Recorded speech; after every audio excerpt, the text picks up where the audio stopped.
Now, we spend a lot of time looking at expensive TVs, which are thousands of pounds and thousands of dollars. But what if you're in the market for something cheaper? Well, you ought to consider the Samsung TU8000. It's an LCD TV, and it could well be the best budget TV in 2020. Let's take a closer look. Don't forget to hit the red button to subscribe and give this video a thumbs up and click the notification bell to get my next video first. Now, just before we start this video, check out box.co.uk, who supply a whole range of TVs from all the major manufacturers at very, very good prices. They're based in the UK. The link for them is in the description. So the size ranges from 43 inches right up to 85 inches in the US or 82 inches in the UK.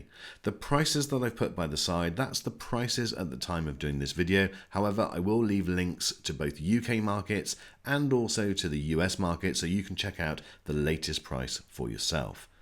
Those of you that are familiar with other Samsung videos that I've done will recognize the Accessory Kit, which is pretty comprehensive, and it's nice to see that you also get two remotes even in this cheaper model. Now, it's fair to say that you don't get the posh stainless steel brushed silver remote that you get in more of the premium models, but it's still nice that you get this second model, which feels great in the hand and looks pretty good. And those weirdos amongst you who prefer the ugly sister, well, you can go for this one if you prefer. Let's look at the TV now. This TV has push-in feet which require no screws at all, so it's very easy to set up. There is just a single position, so it is only one setup.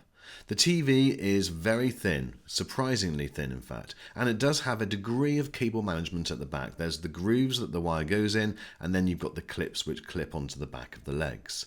As you can see, the back is fairly standard. It is plasticky, as you would expect again for this price point. The measurements of the feet front to back are 10 inches.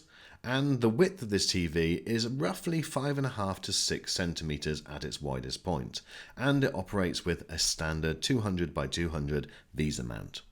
As you'd expect with a TV at this price range, there are no HDMI 2.1 ports, but there are three 2.0 ports, one of which has enhanced audio return channel, which is a nice feature and again surprising at this price range. There's also composite video, 2 USB, there's the antenna in, and also you have digital audio output as well as an LAN socket. Setting up the TV, very similar to other Samsung TVs, it's super simple. You plug all of the devices in before you turn it on, and then it will automatically set everything up. It will even find your digital channels while you're going through the process of connecting to your wireless connection, for instance. But yes, everything in here is really easy and straightforward, and again, it's a really pleasant experience. Before we look at picture quality, let's talk software. Now, this has the Tizen Samsung software built in, and it is one of my favorite softwares on any brand of TV. It has all of the applications that you're going to need along the bottom. You can customize that bar, get rid of some things, add others, and also change the order. It also has all of the apps that you're going to need. LG, for instance, are missing a load of on-demand services on their 2020 range this year. Not so with Samsung. They're all there, including things like YouTube, Apple TV, Prime Video, and Netflix. Okay, so this is the retail mode on the TV, and as with any retail mode, it's oversaturated and over bright.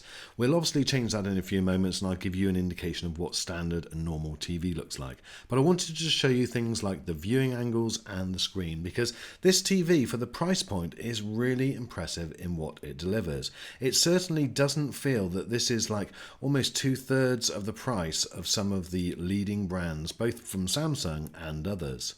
Now, reflections are not really an issue on this TV because it's an LCD TV. Obviously, if you're directly opposite a window, you'll see it, but the viewing angle, again, is pretty good. It does dim a little bit once you go off center, but certainly not to the levels that we've seen in other models.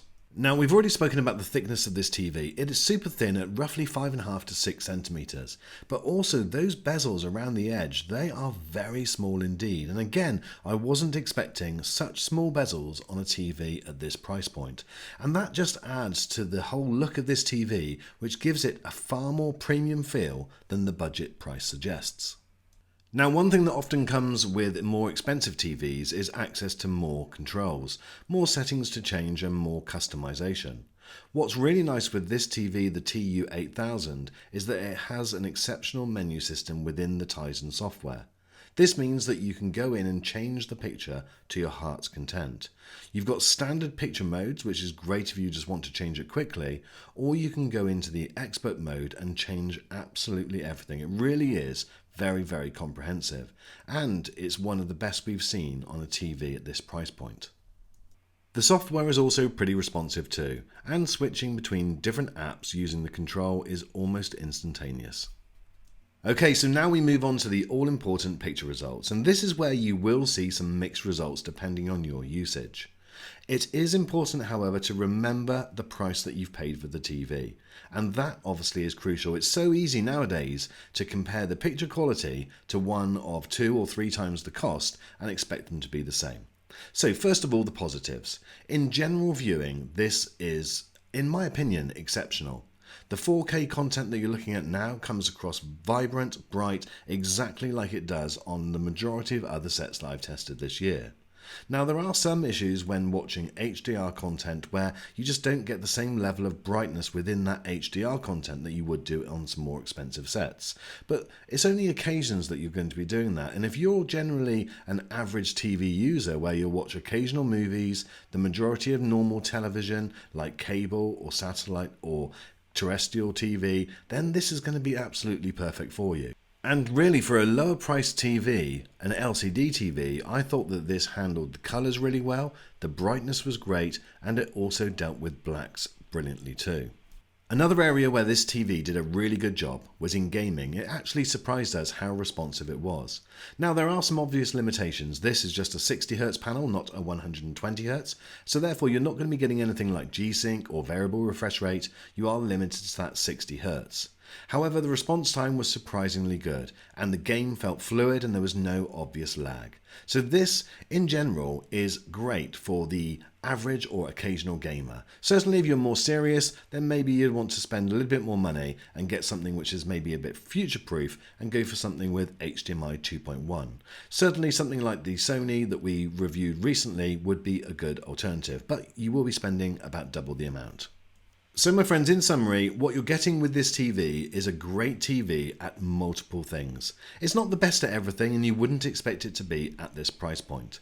But certainly for me, some of the highlights are the gaming, the response time, the input lag is incredibly low. It does a really good job with 4K content. In fact, comparing it to some TVs which are probably 2 or 3 times the price, you wouldn't know the difference when it came to 4K. It really is that good. Now, a lot of people will be using their TV just to watch standard TV, and for that purpose, again, this TV does a good job. The image is sharp and crisp and the colours are great. In fact, there was only one real area where this TV was a bit of a letdown, and that was in HDR content. But what I would have to say is that every TV I've ever seen at this price point really struggles with HDR content, and it's more of a gimmick than it is an actual feature. So that is something which I wouldn't even be too concerned about. But if you're wanting a one-for-all TV that will do a great job of standard TV, 4K TV, and a bit of gaming as well, well then this can be the TV for you. It's definitely one that we'd recommend that you check out. So guys, let me know what you think in the comments. I'll leave all of the links for the latest price of this TV so that you can check it out for yourself. But I do really appreciate your time in watching this video, and I do hope that this review has been helpful for you. If it has, be so kind and drop us a like. It does help the YouTube algorithm.